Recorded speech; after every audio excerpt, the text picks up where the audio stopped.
Mitos atau fakta? Mitos atau fakta? Selamat datang di Mitos atau Fakta. Silakan komen. Komen. Mitos atau fakta? Kali ini kita akan membawakan sebuah cerita yang tersebar di tengah-tengah masyarakat. Yang mana silahkan Anda semua tebak apakah itu hanya mitos atau fakta yang pernah terjadi. Tentu kita semua tahu bahwa mitos itu adalah cerita yang dipercaya sebagai hasil imajinasi dan kebenarannya tidak dapat dibuktikan. Sedangkan fakta adalah suatu peristiwa atau keadaan yang benar-benar terjadi dan dapat dibuktikan. Fakta dapat diperoleh melalui pengamatan terhadap suatu objek atau peristiwa. Sekarang masuk ke video. Suwangi. Tentu saja kemungkinan tidak asing di telinga kita terlebih bagi para orang-orang yang pernah mendengarnya. Lalu disebutkan menurut kabar yang beredar bahwa Suwangi atau Suwangi dalam Kamus Besar Bahasa Indonesia memiliki arti burung hantu dan juga mengacu kepada kepercayaan lama masyarakat suku Aru ataupun roh jahat yang oleh suku Tetun dipercaya selalu mengembara untuk memangsa manusia. Lalu disebutkan menurut kabar yang beredar bahwa dalam kepercayaan masyarakat Papua khususnya di Teluk Cenderawasih dan Gunung Tata dianggap adalah pusat tempat belajarnya ilmu Suwangi. Lalu gunung ini terletak di Kampung Ansus Distrik Yapen Barat Kabupaten Kepulauan Yapen Papua. Lalu disebutkan menurut kabar yang beredar bahwa bagi masyarakat Indonesia Timur pada umumnya maka Suwangi menjadi nama yang terkenal misterius sekaligus menakutkan. Ini karena Suwangi adalah sejenis ilmu hitam dan juga menjadi sebutan bagi dukun atau orang yang menekuni ilmu hitam tersebut. Suwangi ditakuti karena ilmu hitam ini biasa digunakan untuk membunuh musuh atau orang yang tak disukai. Penganut atau dukun Suwangi biasanya hidup di hutan dan terkadang hidup berbaur dengan masyarakat sekitar. Lalu disebutkan menurut kabar yang beredar bahwa beberapa daerah di kawasan Indonesia Timur, khususnya di Papua menyebut Suwangi dengan sebutan berbeda-beda seperti di Yapen Barat dengan sebutan Nyata dan di Yapen Utara dengan sebutan Hinata. Beberapa daerah di Kepulauan Yapen yakni Poom dan Ansus dan Woi dan Marau bahkan masih ditakuti oleh masyarakat sekitar untuk didatangi. Konon karena ilmu Suwangi masih kental dimiliki oleh masyarakat setempat. Lalu disebutkan menurut kabar yang beredar bahwa Suwangi juga dikenal hingga di Tobelo Halmahera Utara di Maluku Utara. Di daerah ini maka Suwangi dikenal memiliki wujud seorang perempuan cantik dan mengincar laki-laki hidung belang untuk berhubungan intim. Setelah itu barulah Suwangi menyerang dan memakan alat kelamin pria tersebut. Lalu disebutkan menurut kabar yang beredar bahwa di Nusa Tenggara Timur maka Suwangi berwujud sebagai seorang nenek yang cantik yang menyimpan sangat banyak kedengkian kepada warganya. Nenek ini hidup pada tahun 1895 di sebuah kampung di Nangaroro Kabupaten Nagekeo. Pada suatu hari nenek ini ingin melampiaskan kedengkiannya terhadap seorang lelaki tua yang pulang dari memancing dan berhasil mendapatkan banyak ikan. Kemudian sang nenek ingin agar sang lelaki tua tersebut tidak lagi mendapatkan banyak ikan. Hingga suatu saat sang nenek datang dan menyembah sebuah pohon besar selama 40 hari. Setelah itu sang nenek mendengar sebuah bisikan untuk segera pulang ke rumah dan mempraktikkan ilmu hitam yang diperolehnya. Namun ketika mempraktikkan ilmu hitamnya tersebut maka sang nenek akhirnya tewas dan arwahnya gentayangan mencari mangsa. Lalu disebutkan menurut kabar yang beredar bahwa masyarakat di Maluku Barat Daya menyebut Pulau Maupora sebagai Pulau Suwangi atau Pulau Para Pemuja Iblis. Nama lain dari pulau kecil ini juga sering dijuluki sebagai Pulau Batu Timbul atau bahasa setempat Watu Palpiali karena bentuknya yang seperti gugusan batu karang yang muncul di tengah laut. Pulau Suwangi dalam pandangan ilmu mistis adalah sebuah istana megah yang terdiri atas 3 bagian, yakni bagian depan yang menjadi tempat persidangan, kemudian bagian tengah tempat raja memimpin persidangan dan bagian belakang tempat pembantaian dan dapur tempat memasak.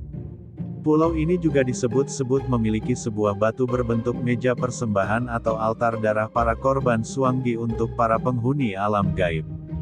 Bahkan menurut penuturan warga setempat bernama Jopi Dahoklori, jika salah seorang warga setempat sedang sakit krisis maka arwah orang tersebut sudah dijemput kapal khusus yang dikawal perahu-perahu kecil dengan nahoda dan anak buah kapal berupa arwah-arwah leluhur ataupun suanggi-suanggi dari Pulau Maupora.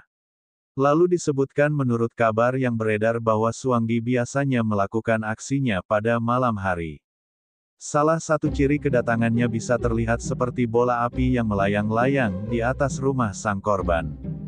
Suanggi dapat berubah bentuk dari bola api menjadi sosok hantu perempuan dengan wajah menyeramkan.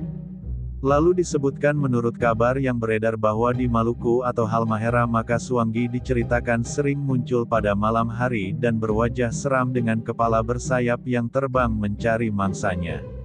Suanggi juga dikenal di daerah ini dengan ritual mistiknya yakni menari di tengah bulan purnama. Dalam melakukan aksi pembunuhan maka suanggi menggunakan mantra yang mengubah dirinya menjadi bayangan ke rumah korban. Setelah itu dalam beberapa hari maka kondisi korban akan sakit secara tidak wajar dan tidak mampu dideteksi oleh ilmu medis. Secara kasat mata maka ciri-ciri suanggi tidak bisa dilihat. Suanggi hanya bisa dilihat oleh orang yang berilmu tinggi.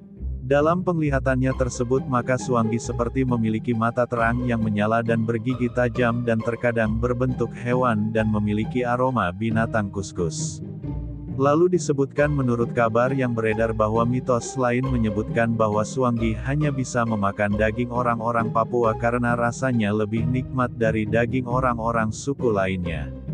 Lalu disebutkan menurut kabar yang beredar bahwa ilmu hitam suanggi menuntut orang yang mempelajarinya untuk menyediakan tumbal dari keluarganya atau keturunannya sendiri.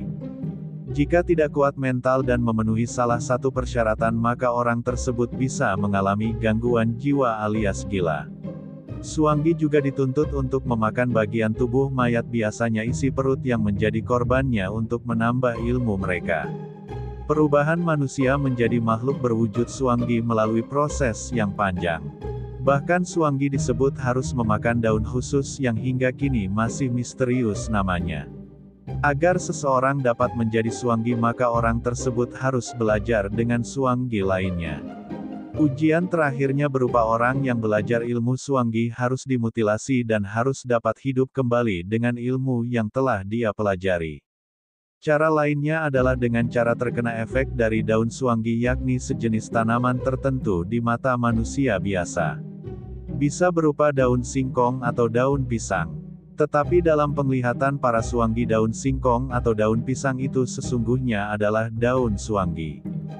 Jika masuk ke dalam tubuh maka orang yang makan daun suanggi dapat terkena penyakit yang tidak bisa disembuhkan dan orang yang terkena efek dari daun suanggi secara tidak langsung disebut sebagai suanggi.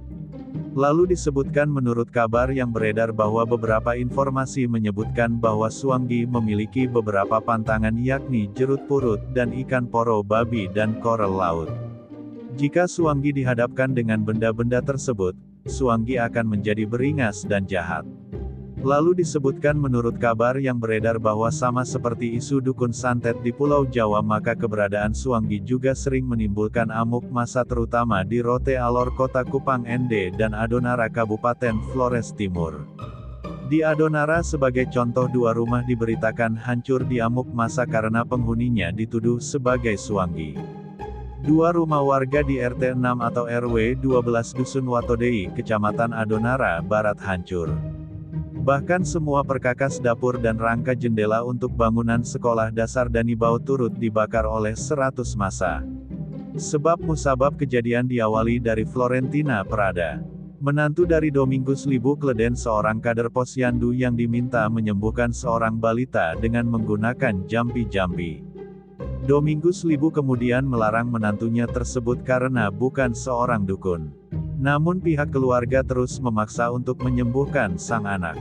Hingga sehari kemudian maka balita tersebut yang diduga menderita gizi buruk meninggal dunia dan beberapa anggota keluarganya mendatangi rumah Kleden dengan marah-marah dan menudingnya menggunakan ilmu hitam.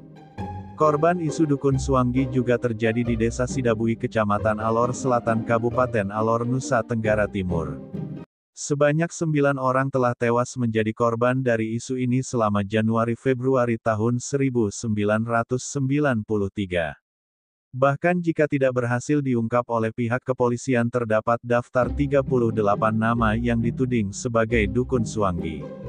Latar belakang kasus ini disebabkan banyaknya korban meninggal karena ketika itu sedang terjadi wabah malaria dan warga justru berobat ke kepala desa Sidabui yang juga berprofesi sebagai dukun.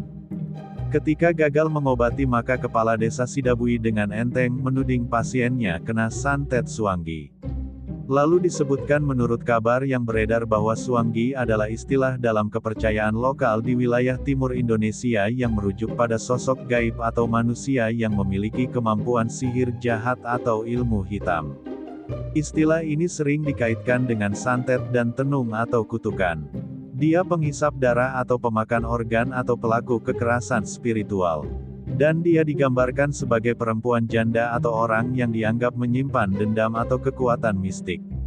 Lalu disebutkan menurut kabar yang beredar bahwa dalam konflik horizontal seperti di Maluku sejak 1999 sampai 2002 atau Papua munculnya isu Suanggi sering bertepatan dengan kondisi masyarakat yang sedang genting.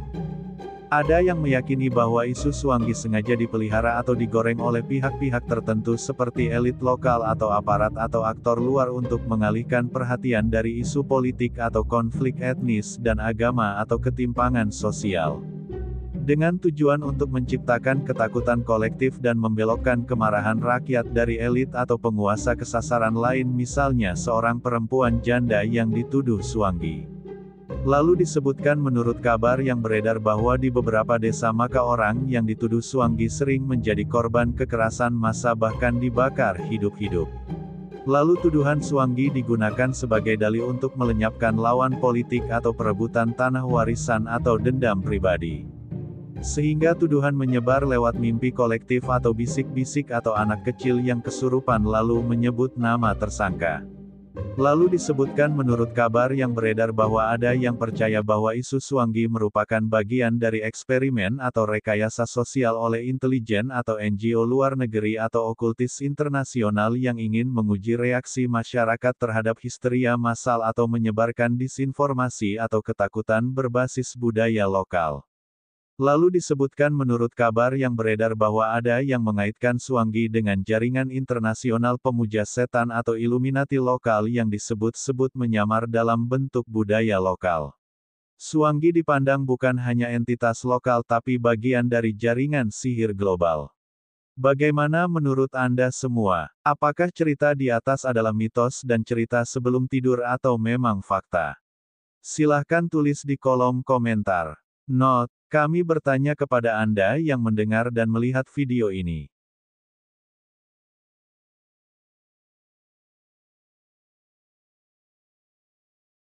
Gimana menurut Anda semua? Apakah itu mitos atau fakta? Jika mitos, silakan tulis di kolom komentar. Dan jika fakta, silakan tulis di kolom komentar. Karena kita tahu bahwasanya mitos itu adalah cerita yang dipercaya sebagai hasil imajinasi dan kebenarannya tidak dapat dibuktikan. Sedangkan fakta adalah suatu peristiwa atau keadaan yang benar-benar terjadi dan dapat dibuktikan. Nah, jadi bagaimana menurut Anda semua? Apakah ini mitos atau fakta? Silakan tulis di kolom komentar.